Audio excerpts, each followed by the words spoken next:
নমস্কার বন্ধুরা। আসলে কিছু মানুষ আপনার সম্পর্কে এমন দুটি কথা বারবার বলছে, বারবার উচ্চারণ করছে এবং কোথাও না কোথাও এই দুটি কথা যা আপনাকে নিয়ে বলা হচ্ছে তা একদম গভীর আলোচনার বিষয় হয়ে উঠেছে। কারণ কোথাও না কোথাও এই দুটি কথা যা তারা জানতে পেরেছে তা তাদের খুবই আশ্চর্যজনক লাগছে, তাদেরকে খুবই অদ্ভুত অনুভব করাচ্ছে। এই দুটি কথা তারা ঠিক বুঝে উঠতে পারছে না, অথবা এই দুটি কথা এমন যে তারা মনে করছে যে আপনার জীবনের এমন একটা বিষয় যা তাদের আগে থেকেই তাদের জানা উচিত ছিল। আর এই দুটি কথা আপনার জীবনের জন্য খুবই গুরুত্বপূর্ণ। আপনার জীবনে এই দুটি বিষয়ে অনেক গুরুত্ব আমি দেখতে পাচ্ছি, এবং এই কথা আপনি কারো সঙ্গে শেয়ার করতে চাননি, যা এখন মানুষের জানা হয়ে গেছে। আর কোথাও না কোথাও কিছু কিছু কথা এমন হয় যা জীবনে আপনি অন্য কারোর সাথে ভাগাভাগি করতে চান না, কাউকে বলতে চান না, কিন্তু যদি এই কথাগুলো অন্য কারো কাছ দিয়ে পৌঁছে যায় বা অন্য কারো মাধ্যমে অন্যদের জানা হয়ে যায়, তখন অদ্ভুত লাগাটা খুবই স্বাভাবিক ব্যাপার হয়ে ওঠে।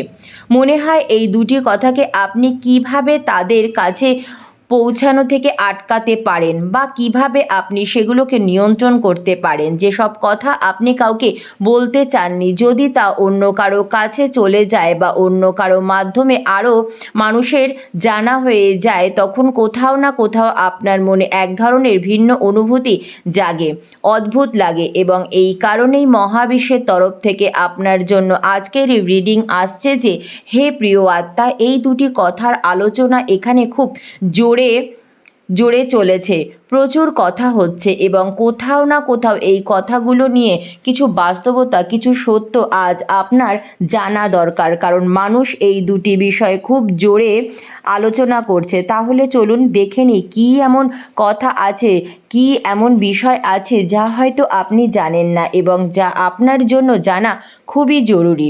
দেখুন, এই যে মানুষগুলো আছে যারা আপনাকে নিয়ে কথা বলছে, এই দুটি কথা এখানে খুবই আলোচনার বিষয় হিসাবে দেখা যাচ্ছে, প্রচুর আলোচনা হচ্ছে।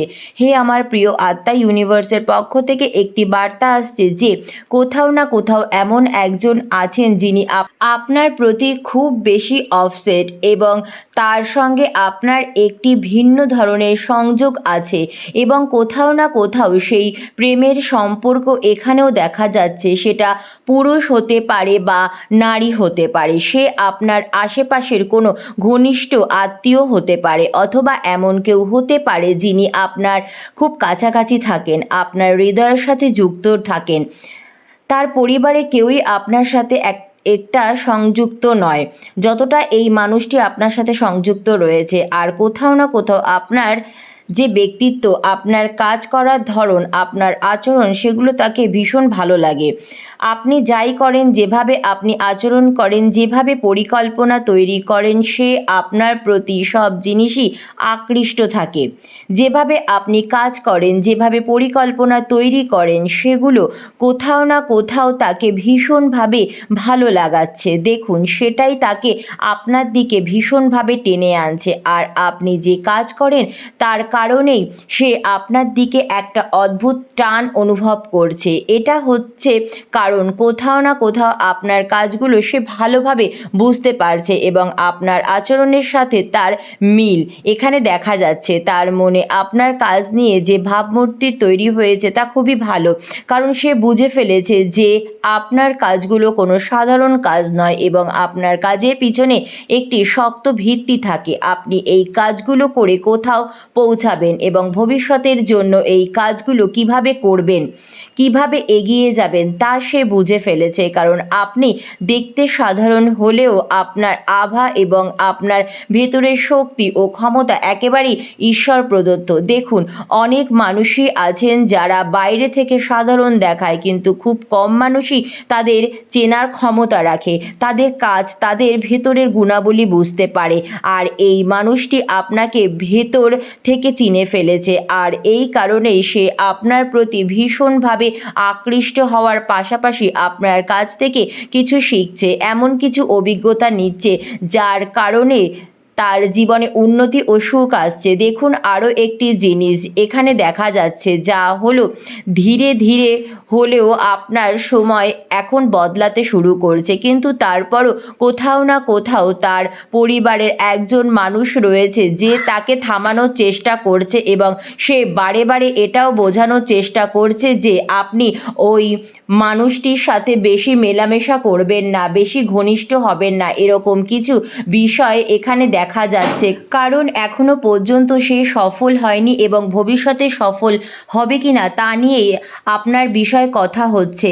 আর তার সময় পরিবর্তন হবে কিনা, ভবিষ্যৎ কেমন হবে, এসব বলে তাকে আপনার কাছে আসা থেকে বিরত রাখা হচ্ছে। কিন্তু ওই মানুষটি থামতে চাইছে না, কারণ সে সত্যিটা জানে। সে আপনাকে বুঝে ফেলেছে এবং আপনার আসল রূপ এখানে সে জেনে গেছে। সে আপনার উপর আস্থা রাখে, বিশ্বাস করে এবং তার কাজে কোনো ত্রুটি রাখে না। হে প্রিয় আত্মা, এই মানুষটির কথা একটাই যে যদি আমি এই মানুষটির কাছ থেকে কিছু শিখেছি, তবে এর অর্থ হলো আমি তার কাজকে যাচাই করছি এবং ভবিষ্যতেও দেখে ফেলেছি। এই সব কথা শুধু আপনার সম্পর্কেই হচ্ছে। দেখুন এখানে ওই মানুষটি আপনার কাছ থেকে শিক্ষা শিখছে এবং যে কাজটি শিখে নেওয়ার পরই আপনার উপর বড় দায়িত্ব আসতে চলেছে, কারণ আগে আপনি শিখবেন, তারপরই তো কাজ শেখাতে পারবেন। তাই আপনাকে এখানে শেখার জন্য বলা হচ্ছে, কিন্তু এখান থেকে বোঝা যাচ্ছে যে ভবিষ্যতে এই কাজটি শেখার পর আপনি এতে সফল অবশ্যই হবেন। হে প্রিয় আত্মা, আপনার জন্য সাফল্যের সিঁড়ি ওঠা খুবই সহজ হয়ে যাবে এবং আগামী দিনে আপনি চরম উন্নতি করতে পারবেন। বারবার এই যে মানুষটির আছে যে তার পরিবারের একজন মানুষকে বোঝাচ্ছে এবং পরিবারের সেই মানুষটি বারবার বলছে এর থেকে দূরে থাকো, অর্থাৎ আপনার থেকে দূরে থাকতে বলা হয়েছে। আপনি খুবই বুদ্ধিমান মানুষ এবং সেই কারণেই এখানে আপনার অনেক কাজ করার ক্ষমতা রয়েছে, কারণ আপনার শান্তি, আপনার ধৈর্য, আপনার প্রেসেন্স এখানে আপনার চারিত্রিক দেখাচ্ছে যে আপনার কাজ করার দক্ষতা অন্যদের তুলনায় কতটা ভালো। আপনি যে কাজই করেন না কেন একাগ্র মন নিয়ে করেন, একাগ্র চিত্ত নিয়ে করেন, কারণ আপনি যতটুকু বিদ্যা অর্জন করেন, যতটুকু কাজ করেন তা শুধু শান্তভাবেই করে নেন বা সেটাই চান, তা একদম নিখুঁত হয়। আপনি পরিপূর্ণতা চান, এরকম বিষয় এখানে দেখা যাচ্ছে। দেখুন আরেকটি জিনিস আমি দেখতে পাচ্ছি, আপনার চারিপাশে মানুষেরা আপনাকে খুব বেশি খুশি রাখে। আপনার পরিবারের মানুষেরা, যদি আপনি বিবাহিত হন, তবে আপনার জীবনসঙ্গী অথবা আপনার আশেপাশে থাকা কেউ আপনাকে খুবই সমর্থন দিচ্ছে এবং আপনার স্বপ্ন পূরণের জন্য আপনাকে উৎসাহ দিচ্ছে। আপনি তার থেকে শক্তি পান এবং কোথাও না কোথাও আপনার খুব কাছের মানুষের সমর্থন থেকে আপনি খুব খুশি আছেন, আর সেই কারণেই আপনার মনে প্রচুর শান্তি আমি দেখতে পাচ্ছি। এখানে আমি আরেকটি জিনিসও দেখতে পাচ্ছি, আপনার জীবনে অহংকার বলে কিছু নেই, যে কোনো বিষয়ে হোক না কেন, কারণ আপনার ভেতরে কোনো অহংকার নেই। আপনি মানুষের সঙ্গে খুবই মিশুক প্রকৃতির, থাকতে ভালোবাসেন, আপনি মানুষের সাহায্য করতে চান, আপনার স্বভাব খুবই সাধারণ, একেবারেই সোজাসাপটা। আপনি মানুষকে আপনার স্বভাবের মাধ্যমে নিজের দিকে আকর্ষণ করতে পারেন এবং বারবার মানুষ আপনার ব্যাপারে এমনি কথা বলছে, আলোচনা করছে যে আপনার স্বভাব কতটা সোজা, কতটা সহজ সরল, কতটা সঠিক। আর যারা আপনার সম্পর্কে এসব জানতো না, তাদের বলা হচ্ছে, যারা আপনাকে ঠিকমতো চিনতো না তাদের সামনেও এমন প্রশংসা করা হচ্ছে। আজ আপনি এই বিষয়টি জানতে চলেছেন, কারণ এখানে আপনার জন্য কিছু মানুষ আছে যারা আপনাকে চিনতই না, আজ তারাও আপনাকে চিনতে শুরু করেছে। কিন্তু এদের মধ্যে কিছু মানুষ আছে যারা আপনার আলোচনা ও প্রশংসা শুনে বিরক্ত হয়ে গেছে এবং তাদের কিছু ভালো লাগছে না, কারণ তারা আপনার সম্বন্ধে অন্যরকম কিছু আশা করেছিল। তারা চেয়েছিল যে সব জায়গায় আপনার নিন্দা হোক। তারা কোনো দূরের মানুষ নয়, আপনার চারিপাশেরই মানুষ।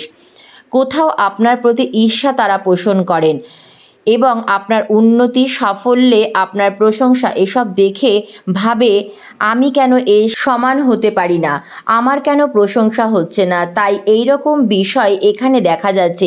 দেখুন আপনার শত্রুরা যদি আপনার জন্য ফাঁদ পাতে নিন্দা করে, তারা চেষ্টা করছে আপনার সম্পর্কে গুজব ছড়াতে, আপনার চরিত্র নিয়ে গুজব ছড়াতে, কিন্তু তারা সবসময় ব্যর্থ হয়েছে এবং হতেও থাকবে, কারণ ঈশ্বর আপনার উপর কৃপা বর্ষণ করছেন এবং আপনি কোনো সাধারণ মানুষ নন, আপনি নির্বাচিত মানুষ। ঈশ্বরের দ্বারা আপনাকে বেছে নেওয়া হয়েছে এবং আপনার চারিপাশে যে সুরক্ষা আছে তা আপনাকে খুবই সুরক্ষিত রাখছে।